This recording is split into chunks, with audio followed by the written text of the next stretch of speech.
কিশোরগঞ্জ শহর থেকে একটু দূরে, শান্ত নিরিবিলি পরিবেশে, রেল স্টেশনের ঠিক পাশে নিউটন অবস্থিত ওলি নেওয়াজ খান কলেজ। কলেজটি প্রতিষ্ঠিত হয় 1982 সালে। কলেজটি প্রতিষ্ঠাতা করেন বিশিষ্ট সমাজসেবক এবং রাজনীতিবিদ জনাব ওলি নেওয়াজ খান। কলেজটিতে শুরুর দিকে মাত্র 10 জন ছাত্র নিয়ে কলেজটি যাত্রা শুরু হয় এবং সরকারিভাবে স্বীকৃতি লাভ করে 1985 সালে।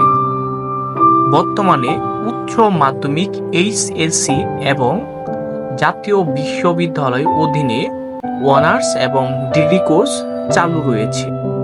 এই কলেজটি উচ্চ মাধ্যমিক এবং স্নাতক দিগন্তে গুরুত্বপূর্ণ ভূমিকা রাখছে।